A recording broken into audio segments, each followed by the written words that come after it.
A'udzubillahi minasyaitonirrajim. Bismillahirrahmanirrahim. Assalamualaikum warahmatullahi wabarakatuh. Innal hamdalillah nahmaduhu wa nasta'inuhu wa nastaghfiruh wa na'udzubillahi min syururi anfusina wa min sayyiati a'malina. May yahdihillahu fala mudhillalah wa may yudlilhu fala hadiyalah. Asyhadu alla ilaha illallah wa asyhadu anna Muhammadan abduhu wa rasuluh la nabiyya ba'da. Amma ba'd. Ibu-ibu rahimakumullah. Alhamdulillahirabbil alamin. Pagi ini Allah masih memberikan kepada kita kesempatan untuk hadir di bulan yang istimewa, bulan Ramadan. Kita sudah berada pada 10 hari kedua.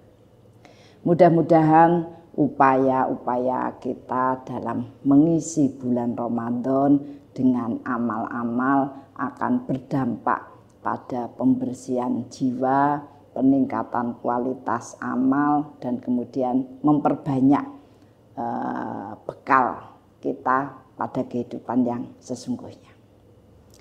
Ibu-ibu rahimakumullah, khas yang Allah gambarkan di bulan Ramadan adalah sebuah proses perbaikan masa depan. Allah selalu hadirkan Ramadan setiap tahun agar manusia selalu mendapatkan kesempatan untuk bisa merubah, memperbagus garis-garis kehidupannya. Bagaimana dia bisa menambahkan garis-garis langit yang akan mempengaruhi seluruh proses upaya-upaya yang kita lakukan di dunia.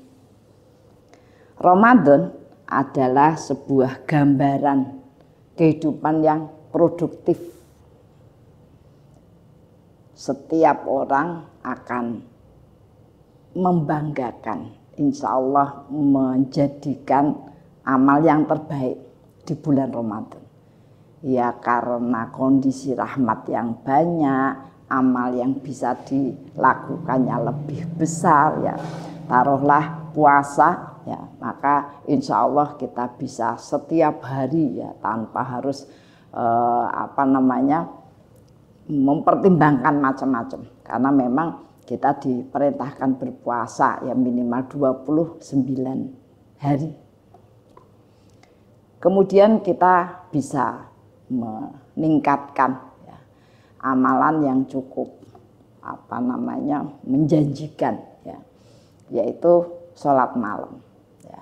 Allah janjikan ketika orang mampu terus menjaga sholat malamnya, maka Allah akan angkat derajatnya, tidak dihinakan, ya, diberikan bagian kemuliaan, ditutup kesalahannya, dimunculkan kebaikannya, dan diberikan rezeki yang karim. Ibu-ibu rahimakumullah, yang tidak kalah penting dalam proses Ramadan adalah bagaimana manusia itu bisa meningkatkan kualitas amalnya. Dan ternyata Allah isyaratkan bahwa kualitas amal bahkan kemudian yang akan mendapatkan balasan yang besar ya, itu ketika kita mampu beramal ya dengan hati yang bersih, senang gitu ya. Maka kemudian Allah berikan sejak awal Ramadan, barang siapa senang dengan datangnya Ramadan, maka akan dibukakan kesempatan yang banyak untuk berbuat. Barang siapa senang dengan datangnya buka, ya, maka Allah akan beri kepadanya kekuatan ya untuk terus menambah amalnya. Nah, ibu-ibu rahimakumullah, karena kita sudah sampai pada 10 hari kedua ya, maka kita akan sampaikan untuk sebuah perenungan untuk menjadi motivasi ya tentang sukses dalam beramal. Ya, sukses dalam beramal.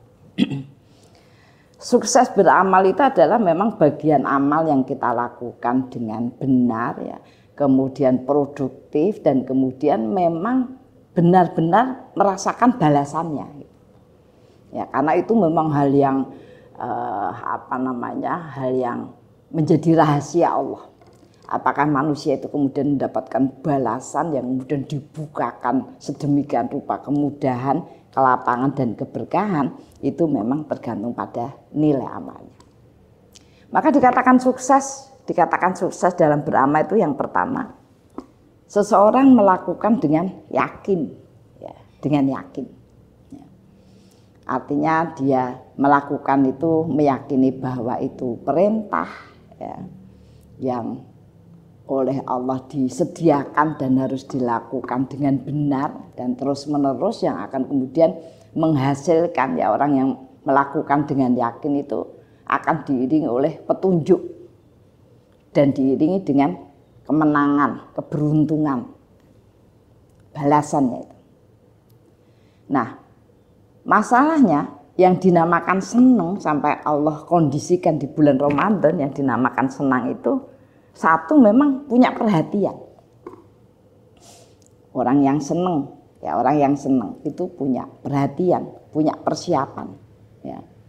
Maka Allah gambarkan orang yang memang senang, ya, senang datangnya Ramadan, maka dia akan mempersiapkan diri sejak bulan Rajab.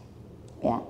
Maka saya juga sering mengingatkan di pengajian-pengajian, sekolahan-sekolahan yang mengadakan tarhib, ya, menyambut Ramadan itu sejak bulan Rajab, Bahkan sampai kemudian ulama menyampaikan, kalau kamu kepengen tahu seberapa kebaikanmu, ya, seberapa kekuatanmu untuk selalu berbuat baik, seberapa orang itu kita tahu kebaikannya, maka lihatlah amalnya di bulan Rajab, ya. Karena bulan Rajab itu adalah bulan pembersihan, banyak sekali ujian-ujian yang datang dan orang tetap baik, maka dia memang benar-benar baik. Punya persiapan, ya, punya persiapan. Sehingga dia memulai untuk membersihkan hati, membersihkan amal-amalnya, yaitu punya perhatian. Kemudian menikmati, ya, menikmati. Orang yang menikmati itu ya selalu bisa merasakan, ya, merasakan. Ada saja yang baru, ya, misalnya kita suka bakso, gitu. Seolah-olah setiap kita makan itu ada rasa yang baru, ada sesuatu yang lebih enak, gitu. Kenapa ya? Karena dia senang. Kalau nggak senang, dipaksa masuk. Gitu. Maka demikian juga Ramadan, demikian juga ibadah. Allah kepengen sampaikan bahwa rasa senang itulah yang membuat orang itu bisa menikmati, bisa asyik, ya, bisa asyik. Dan kemudian ingin melakukannya lagi, melakukannya terus. Bahkan ada yang menarik dalam banyak cerita, dalam cerita sirah itu. Dulu ketika Habil dan Qabil itu diperintahkan berkorban, maka Allah perintahkan untuk mengambil yang bagus yang kamu sukai untuk diberikan. Ya. Menyitir kalimat Gus Baha juga, ya. Kalau kamu kepengen tahu balasan amalmu, ya, balasan amalmu, bahkan seberapa nanti akan didapatkan, lebih banyak apa tidak, itu kamu harus tahu bahwa kamu tuh yang kamu amalkan itu memang kamu seneng, gitu. Contoh, ya, contoh. Uang 500 perak. Kita tuh seneng enggak ngelihatnya? Seneng enggak ketika dapat? Gitu. Kalau kita saja uang receh itu dibuang-buang, kadang enggak kemana dan tidak merasa berat ketika kehilangan, ya. Ya tidak begitu suka kita sama orang dikasih uang 500 rupiah gitu. Kita pikir ini buat apa? Ya, tidak ada rasa seneng. Berarti ketika kita beramal dengan 500 rupiah itu juga kecil balasannya, ya. Atau lama nanti dibalas oleh Allah. Kamu tahu bahwa Allah akan langsung membalas. Itu dari senengnya kita terhadap apa yang kita amalkan itu. Uang 100 ribu, ya. Itu kita seneng, ngelihatnya seneng, ya. Bolak-balik dihitung gitu. Bayangkan ada orang dikasih 100.000, senang tidak? Senang. Berkali-kali dia mengucapkan terima kasih, bahkan tidak pernah lupa. Ya, itu ada orang yang Pak Ogah ya, ngelewatkan mobil dan lain sebagainya, dikasih 100.000, oh diajak foto selfie itu nanti. Ya, senang. Senangnya dia yang tidak pernah berhenti, diceritakan dengan banyak orang, itu yang menghasilkan balasan kita berlipat. Senang. Ya. Demikian juga kita ketika baca Quran, senang kita. Senang punya kesempatan membaca Quran. Maka kalau kemudian kita diselingi oleh aktivitas-aktivitas yang lain, langsung balik dia senang, mau baca lagi. Itu balasannya besar. Amal yang kita senang. Kita senang dengan bentuk amalnya, dengan bentuk sesuatu yang kita berikan itu, balasannya besar dan cepat. Ya tadi uang 100, uang 1 juta, senang, diingat-ingat terus. Ya, nah jadi cobalah untuk selalu mempertaruhkan amal-amal kita. Kalau kepengen mendapatkan balasan yang besar dan cepat, ya, maka kita juga harus menyukai itu. Kemudian melepaskannya, maka Allah gantikan. Ya, itu yang disebut berkorban, menyuburkan, gitu ya. Jadi jangan sampai kemudian kita tidak senang. Makanya Ramadan itu, ya, ayyamu ma'dudah, ya, dilaksanakan pada waktu tertentu, waktunya terbatas, tapi balasannya besar. Maka Allah ingatkan, barang siapa senang dengan datangnya Ramadan, barang siapa senang dengan datangnya waktu buka. Kenapa senang datangnya waktu buka? Karena dia bisa berdoa, Rabbana innaka taqabbal minna wa taqabbal siyamana, ya, wa taqabbal du'ana, ya, senang sekali. Ya. Sehingga sore hari itu tidak sempat marah, karena itu tempatnya setan berusak amal-amal kita dari pagi sampai sore. Senang. Ya, senang. Maka kita juga harus mengupayakan bahwa suasana berbuka itu menyenangkan. Menyenangkan. Ya. Kita tuh membelikan anak-anak misalnya. Membelikan buka yang anak-anak senang. Walaupun ya harganya itu ya terlihat, tapi mereka senang. Kita ikut senang. Dan balasannya juga besar. Ya. Jadi itu hal yang mendasar sekali, yang oleh Allah akan dirubah pada kehidupan kita setahun yang akan datang lewat Ramadan. Kenapa? Karena Ramadan itu hari-hari tertentu tapi dikalikan 700. Seperti kita tuh beramal, ya, sepanjang 60-an tahun. Ya. Nah itu yang kemudian akan merubah. Jadi perubahannya itu seneng, nggak ada orang yakin kok tanpa ragu, tanpa enggak, orang yakin tuh seneng. Ya. Kita sekarang banyak nih, orang kepengen menguruskan badan, ya, bobotnya itu 158. Nah, ya.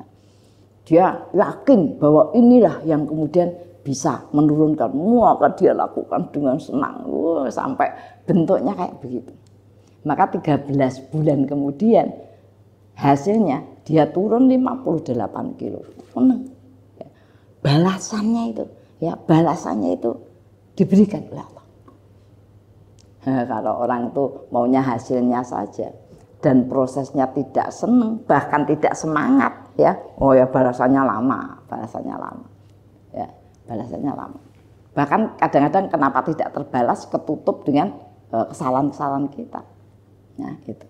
Ya tadi senang, ya, hati-hati. Senang yang dinilai khusus oleh Allah itu senang dalam beramal. Kemudian yang kedua, semangat. Ya, yakin itu akan terlihat dalam sosok kehidupan sehari-hari, dalam sosok dia beramal, yaitu senang dan semangat. Ya, senang dan semangat. Ya. Nah, semangat itu apa? Orang yang semangat itu orang yang menyiapkan diri. Semangat mau lomba lari, sepatunya baru lah. Ya.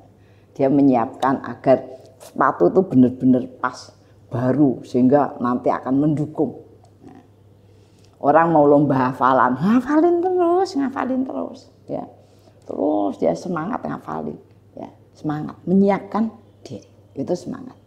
Kalau orang yang tidak semangat itu memang malas belajar, ya, kemudian mau ujian, malas ya, nanti sampai ujian ya, walaupun dia juga berdoa Bismillahirrahmanirrahim, la haula wala quwata illa billah, tapi tidak terlihat menyiapkan dirinya.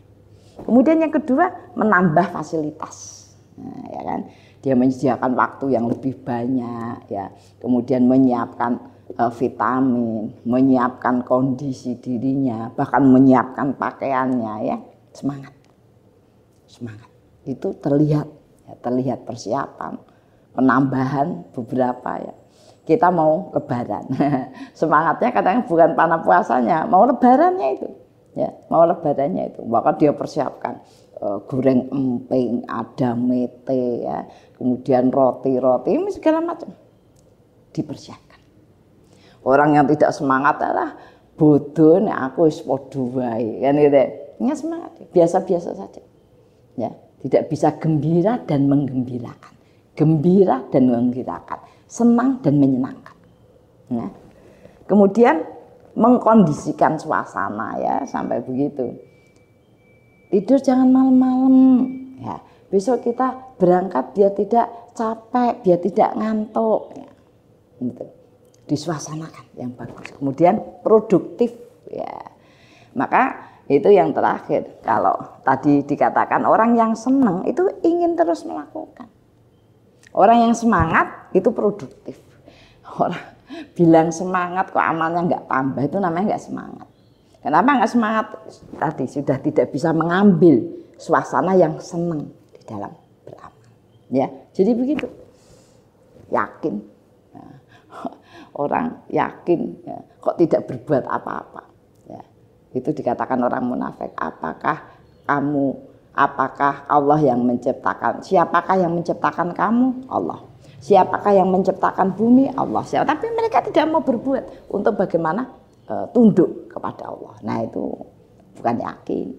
Ya, jadi kalau tidak yakin ya hasilnya ya biasa-biasa saja. Cenderung tertekan, cenderung marah dan tidak semangat, tidak bisa menambah. Kemudian yang kedua, ya, orang yang sukses dalam beramal itu adalah latihan yang banyak. Latihan yang banyak.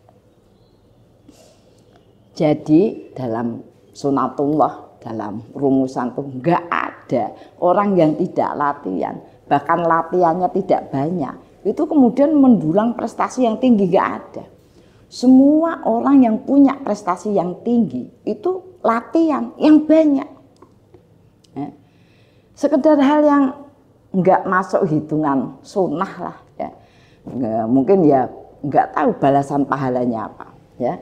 Saya suka lihat acara di TV itu Ninja Warrior. Nah, bagaimana seseorang melatih, ya, kapasitas tubuhnya, kekuatan tubuhnya, ya. Dalam 2 menit bisa melampaui, ya, aktivitas-aktivitas, ya, alat-alat yang ekstrim.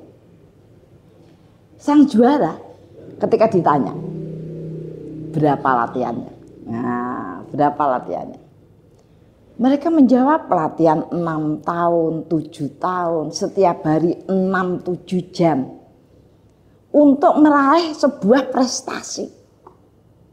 Tanpa latihan yang banyak, maka orang akan dinyatakan tidak mungkin sukses. Tidak mungkin sukses. Ya, latihan yang banyak.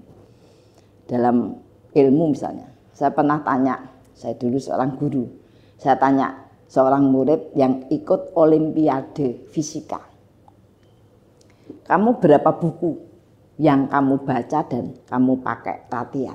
Dia bilang ya sekitar 100 buku. Sedang murid-murid yang lainnya itu untuk mengerjakan, membuka, mempelajari buku paket yang hanya 1, itu enggak selesai, enggak pernah dibuka. Ya wajar kalau dia akhirnya terpilih olimpiade, menjadi orang yang berprestasi. Kenapa? Siap, mau, dan kemudian mengkondisikan untuk latihan yang banyak. Latihan yang banyak. Nah, demikian juga Ramadan. Ramadan itu diperintahkan pada hari-hari tertentu, waktu tertentu, ya.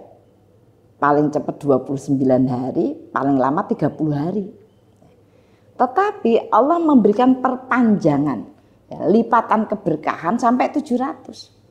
Jadi seperti orang melaksanakan 30 hari itu sama saja dia melaksanakan yang aktivitas yang panjang nilainya.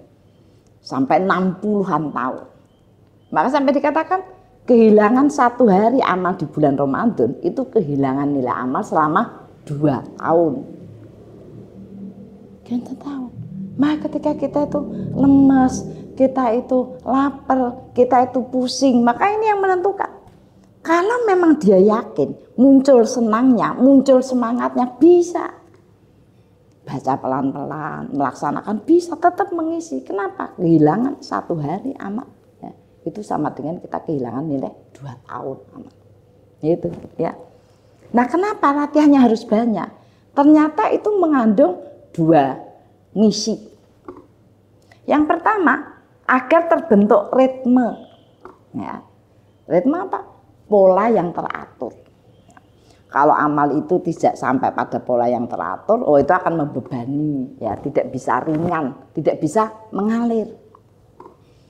Maka Allah ya berikan kesempatan itu mulai dari fajar kita puasa sampai kemudian maghrib ya dengan tatanan amal yang sedemikian rupa.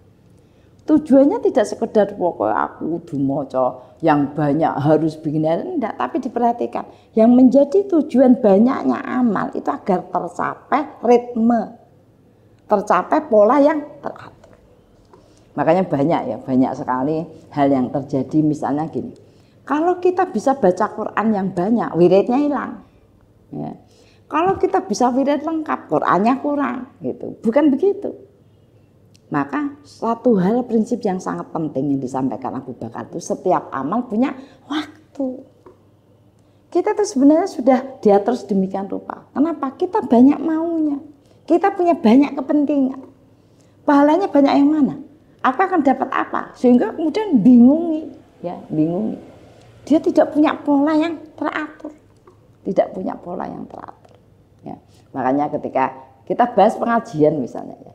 Lah poso ki mangkat apa ya? Lah apa hubungannya ya kan? Bahkan itu menambah.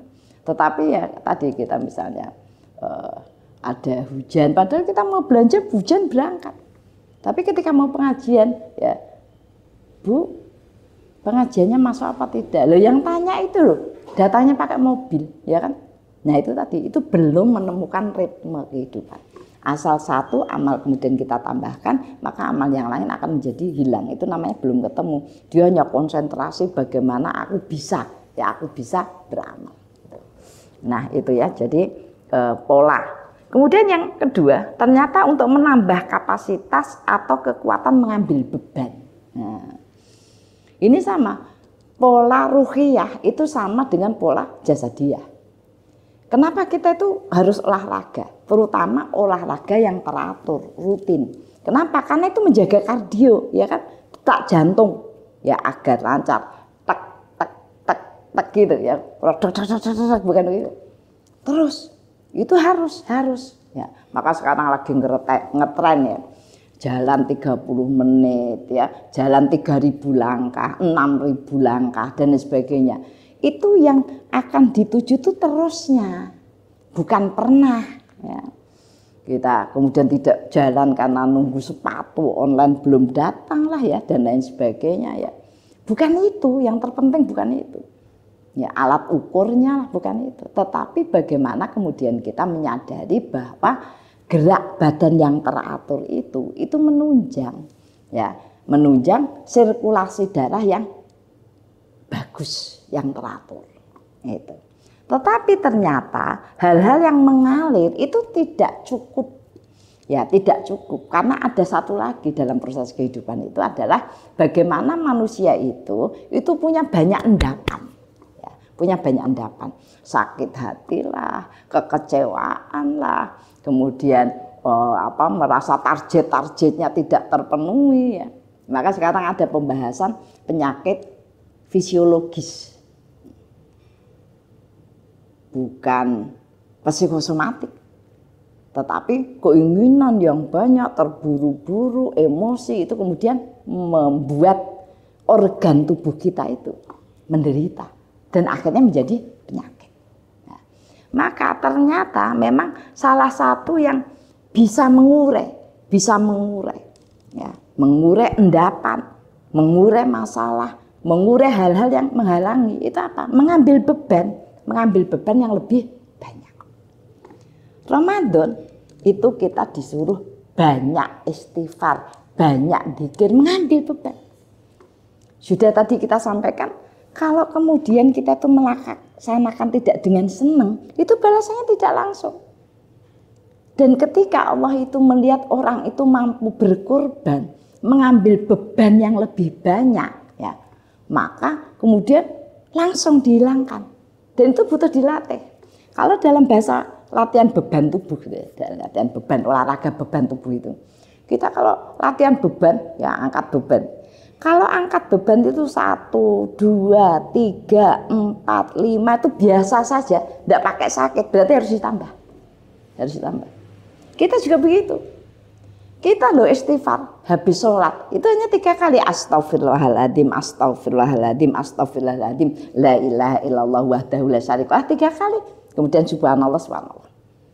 2 menit dan cepat sampai kita tidak tahu tadi sudah baca belum, saking apa ringannya.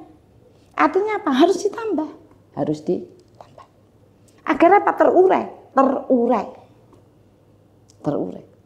Kita tuh sering sakit hati, sering tidak nyaman gitu ya.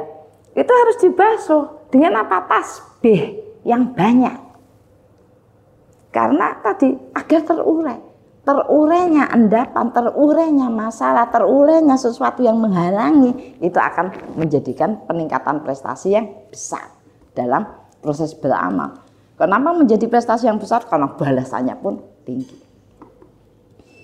Ada seorang syekh ditanya, "Syekh, bagaimana pengalaman dalam beristighfar?" Apa jawab syekh itu? Beliau mengatakan, ketika aku terhalang dari sebuah amal. Jadi amalnya itu awalnya dilakukan, tiba-tiba males lah, tiba-tiba tidak ada waktu lah, tiba-tiba banyak urusan sehingga amal itu hilang. Kata beliau, ketika aku terhalang dari sebuah amal, itu berarti maksiatnya bertambah, kesalahannya bertambah. Maka kemudian aku istighfar. Kadang-kadang aku istighfar 100 itu sudah mulai membangkitkan. Oh, berarti aku terbantar dan amalmu bisa dilakukan kembali. Kadang-kadang 200. Bahkan suatu ketika aku sampai beristighfar 6.000 kali belum tergerak, maka aku tambahkan lagi, baru kemudian Allah gerakkan jiwaku untuk mengamalkan dengan amal yang lebih bagus lagi. Jadi itu memang sunatullah. Tubuh juga begitu. Ya, bagaimana kita mengurai? Banyak sekali ya fakta kesehatan yang kemudian ditunjukkan ketika kemudian kita itu mau olah beban, kemudian terurai endapan itu menjadikan kita sehat. Ya. Bahkan kalau ahli-ahli olahraga, dokter-dokter olahraga itu sampai menyatakan misalnya begini, lihat kutil itu apa namanya? Daging yang muncul itu. Banyak orang sekarang itu yang kemudian penyelesaiannya digunting, maksudnya di operasi lah, ya ada tindakan. Kata dia salah. Itu yang salah itu polanya. Pola gerak, pola makan, pola hidup ya. Dan dia tidak selalu memperhatikan bagaimana olah beban. Kalau itu dilakukan hilang. Itu ya. Nah, saya bicara tentang kutil yang tidak enak tadi, kita juga begitu. Kita tuh punya ghil itu sesuatu yang kita juga tidak tahu. Kita nggak suka sama seseorang, ya, nggak suka sama seseorang. Lebih berat lagi kalau itu keluarga, ya. Kadang-kadang kita ya berselisih dengan kakak, adik, berselisih dengan orang tua, berselisih dengan bule, ya, om dan lain sebagainya. Dan itu menjadi bagian yang memberatkan jiwa kita. Wis rasane pokoknya wegah. Sampai apa? Memutus silaturahim. Sampai apa? Kita tidak mendoakan, itu masalah. Itu masalah. Endapan seperti itu, apalagi kalau kemudian sampai pada kebencian, itu masalah besar. Kenapa? Doa-doa kita nggak bisa naik ke langit. Wirid-wirid kita pun tidak akan menghasilkan balasan yang besar. Maka kita disuruh mengambil beban kita itu silaturahim, solusi silaturahim. Terus sampai ringan, tak masalah dinesoni gitu ya, tak masalah. Ya. Maka misalnya begini, ada banyak orang itu yang merasa tidak mungkin menghatamkan Quran dalam waktu dekat, sehingga karena dia punya duit, dia pilih manggil anak yatim, suruh khataman, ya, rumah-rumah tahfidz, suruh khataman. Kemudian dia menyediakan snack, mungkin makan. Nah, dalam bahasa amal, tentu saja itu lebih berat yang khataman, yang baca Quran sampai khatam. Ya. Sehingga bagian besarnya pun ada pada mereka. Ketika kita sedekah untuk khataman, maka kemudian agar kita rezeki dari enggak lah.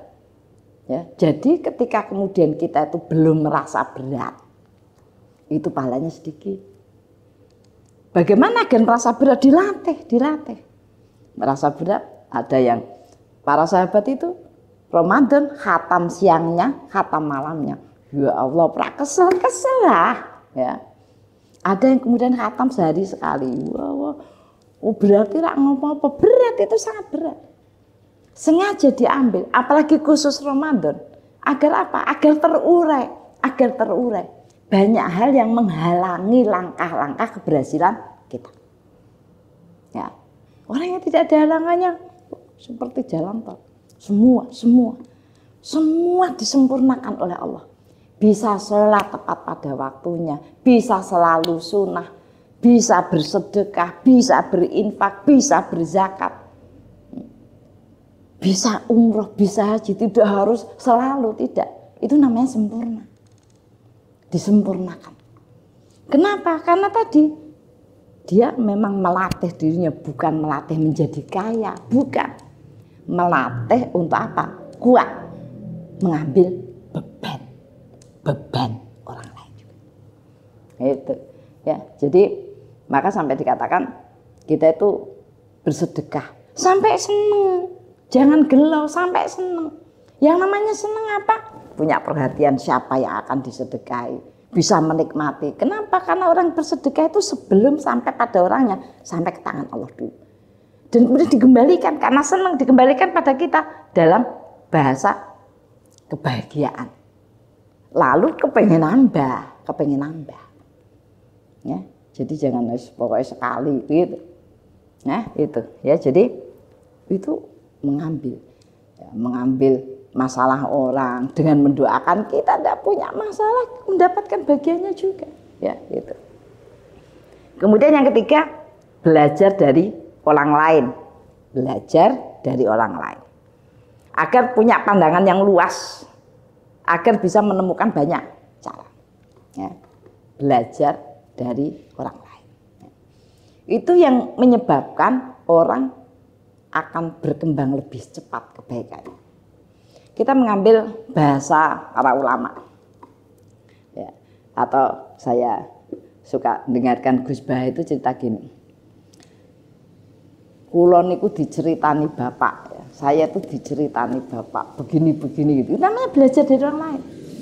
Ya, wah, orang-orang dulu ya kita. Saya sangat mengagumi ya, pendapat para sahabat, termasuk pendapat Abu Bakar tentang setiap amal punya waktu itu sudah rumus yang besar, rumus yang sangat besar. Orang bisa begitu, sukses, ya, sukses. Nah itu menjadi bagian yang kita harus belajar dari orang lain. Yang jadi masalah itu, ya, ternyata itu bukan hal yang gampang ketika tadi tidak membiasakan dengan pola amal yang benar. Coba saja. Ambil buku, kemudian tulis. Dari orang mana saja, dari siapa saja, kita belajar. Belajar ikhlas, belajar beramal, belajar ringan. Ya, banyak kita lihat orang-orang biasa yang luar biasa. Ya. Saya sangat suka ya, hikmah-hikmah begitu. Bayangkan, ada orang yang miskin. Orang yang miskin itu tidak kaya, miskin itu kurang. Tetapi kemudian dia memohon kepada Allah, ya Allah, izinkanlah aku bisa bersedekah setiap harinya. Ya. Mungkin orang berpendapat, wong wis ora cerdas-cerdas, tapi dia pikir itu yang terbaik. Kenapa? Karena dia miskin, terbatas, apa-apa serba sulit. Maka kemudian dia berpendapat bagaimana amalnya menjadi mudah. Dan dibangunkan jalan yang mudah, ya, itu salah satu hal yang besar, sedekah.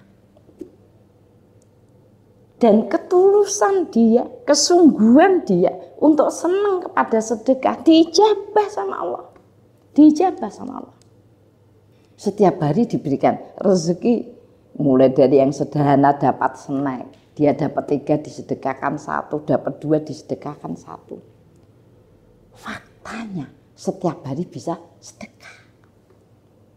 Bayangkan, orang miskin sampai ketika meninggal, orang tahu dia meninggal karena bau wangi yang keluar dari rumah itu. Bukan bau busuk, bau wangi. Ternyata ditengok, apa ini wangi banget, ternyata meninggal. Meninggal. Sampai kemudian yang mensucikannya pun heran, ini siapa? Apa yang dilakukan? Kenapa dia mendapatkan karunia yang sangat besar? Maka dia ingin belajar dari orang lain, dari orang yang sudah mati itu. Orang yang lain karena tidak belajar, rak gagas, yaitu siapa, bukan siapa-siapa. Mereka tidak bisa menunjukkan keistimewaan apa yang dilakukan. Ya, maka kemudian sampai yang mensucikan itu berdoa pada Allah untuk diberikan jawaban. Akhirnya dipertemukan dalam mimpi. Dikejar sampai mimpi itu. Untuk belajar dari orang lain. Kita tulis dalam buku. Siapa saja orang yang sudah memberikan inspirasi kepada kita. Sudah belajarkah kita ya, tentang bagaimana amal, banyak hal yang bisa kita lakukan dari orang-orang, bahkan orang biasa yang luar biasa. Nah, belajar. Kalau tidak, itu pasti menjadi sebab kenapa kita tidak berkembang pesat. Orang-orang non-muslim banyak belajar dari orang Islam. Orang Islam sendiri merasa tidak istimewa. Ya, amal-amal itu untuk dipelajari di berbagai orang. Jadi itu sebuah rahasia, ya. Belajar dari orang lain. Kalau ada orang yang punya pandangan yang luas, bijaksana, ya, kemudian punya banyak cara, pasti dia punya banyak cara untuk belajar dari orang lain. Setiap masa itu punya keistimewaan. Makanya kemudian belajar tentang sirah, belajar tentang mosok kita itu sampai tidak bisa menunjukkan. Ya, misalnya seorang istri tidak ngerti, tidak bisa belajar dari kebaikan suaminya. Seorang suami bahkan tidak merasa ada kebaikan dari istrinya, anak dan lain sebagainya. Tetangga semua. Ya. Ada kalimat begini. Kamu itu kan sekarang banyak ngaji, temenmu banyak. Kamu kok tidak berubah, katanya. Apa jawabnya? Orang aku ngaji itu kan enggak pengen cari temen. Aku ngaji itu kepengen belajar, katanya gitu. Dia tidak tahu bahwa yang paling efektif dan efisien dalam belajar itu belajar pada orang-orang yang sudah melakukannya. Nah, sehingga memang berdekatan dengan orang yang soleh, orang yang banyak amal itu sebuah keuntungan yang sangat besar. Di samping kita mendapatkan energi positif, ya, kita kemudian langsung instan diberikan banyak cara ya, untuk menjadi lebih baik. Nah, kemudian yang terakhir memohon pertolongan Allah. Ya. Tadi ya, ketika belajar dari orang lain itu memudahkan kita banyak bersyukur dan bersabar. Ya, bersyukur dan bersabar. Karena ternyata banyak orang-orang yang kurang sangat kurang dari kita.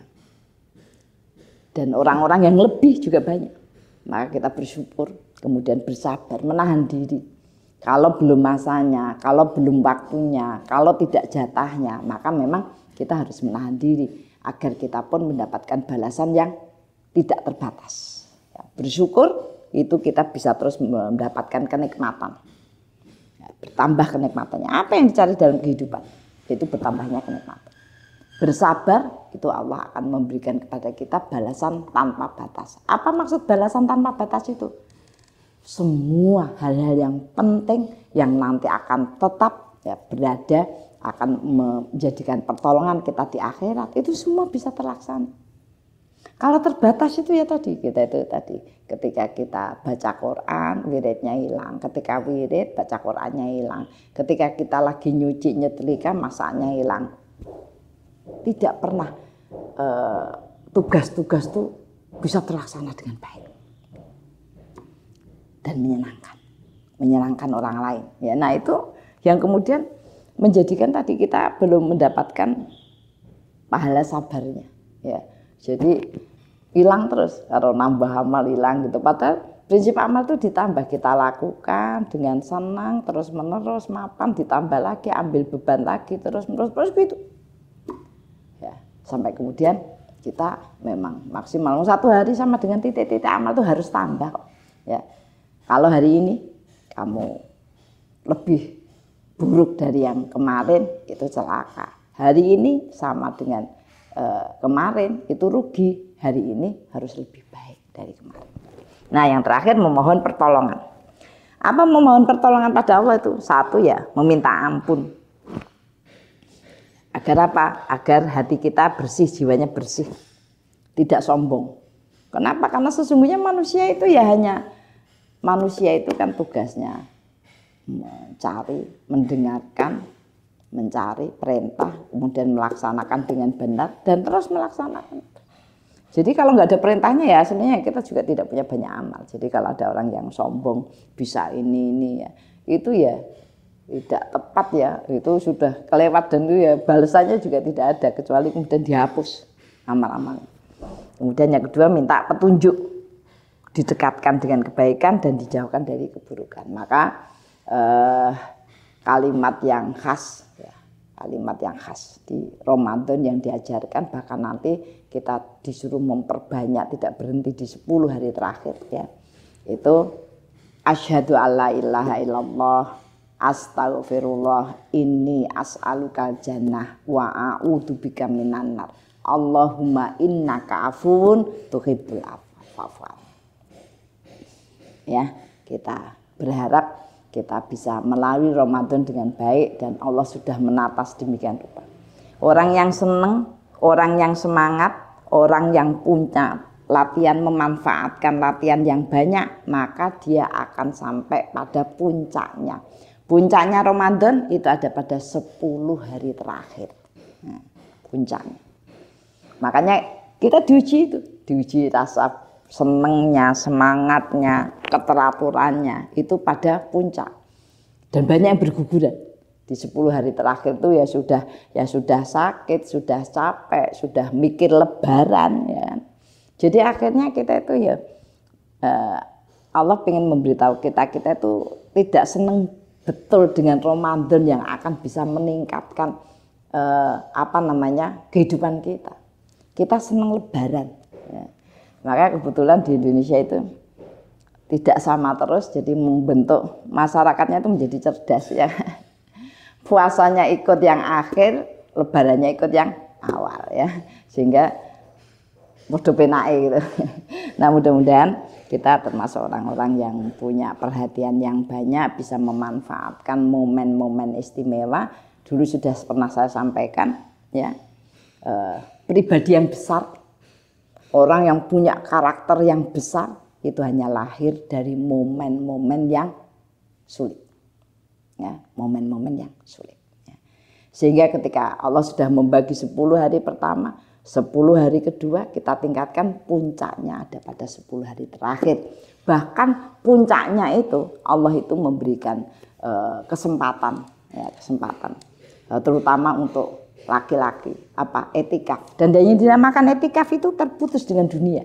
Etikaf itu terputus dengan dunia. Kalau kita keluar dari etikaf itu untuk urusan dunia batal itu, ya itu latihan etikaf terputus. Itu puncaknya. Puncaknya itu hanya Allah. Apakah kemudian kita 10 hari terakhir itu full puncaknya hanya Allah, atau kemudian tidak diberi rezeki? Oh, berlimpah. Namun banyak sekali yang tidak bisa mencapai puncak. Nah, sehingga seperti orang mendaki gunung sampai puncak itu rasanya pulang, dia punya kebahagiaan, diangkat kemuliaannya, terkenal dan sebagainya. Puncak itu adalah bagian yang perlu kita persiapkan. Nah, untuk itu fastabiqul khairat, mudah-mudahan Allah berikan kepada kita kemudahan, diberikan kekuatan, ya, didekatkan dengan kebaikan dan orang-orang baik, dan mudah-mudahan kita selalu ingat bahwa Ramadan itu adalah hari-hari yang terbatas, ya. Kalau kemudian kita tidak mengkondisikan diri kita, maka kita pun akan mendapatkan sebuah kerugian, ya. Karena kita boleh mengambil sebanyak-banyaknya, ya, dan kita tidak lakukan itu, ya. Begitu Ibu-ibu, mudah-mudahan bermanfaat, mudah-mudahan kita terus bisa meningkatkan amal-amal kita di bulan Ramadan. Mari kita tutup dengan doa. Ila diniyah wa firidhoillah bi barakatil Fatihah. A'udzu billahi minasyaitonir rajim. Bismillahirrahmanirrahim. Alhamdulillahi rabbil alamin. Arrahmanirrahim. Maliki yaumiddin. Iyyaka na'budu wa iyyaka nasta'in. Ihdinas siratal mustaqim. Siratal ladzina an'amta 'alaihim ghairil maghdubi 'alaihim waladdallin. Bismillahirrahmanirrahim. Alhamdulillahirabbil alamin. Hamdas syakirin, hamdan na'imin, hamdan yuwafi ni'amahu wa yukaffi'u mazidah.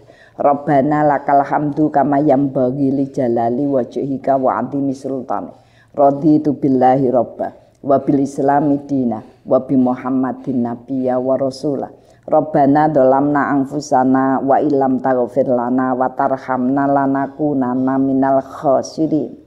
Rabbana ighfir lana wa li ikhwanina alladziina sabaquna bil iman wa la taj'al fi qulubina ghillan lil ladziina amanu rabbana innaka ra'ufur rahim. Rabbana la tuzigh qulubana ba'da idh hadaitana wa hab lana min ladunka rahmah innaka antal wahhab. Rabbana hab lana min azwajina wa dzurriyyatina qurrata a'yun waj'alna lil muttaqina imama. Rabbi firli wali walidayya warhamhuma kama rabbayani shaghira.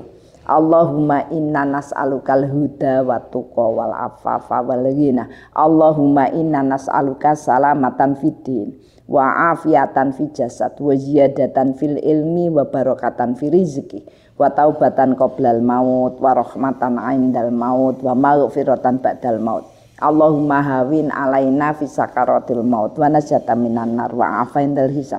Allahumma inna nas'aluka ilman nafi wa rizqan thayyiban wa amalan mutaqabbalan.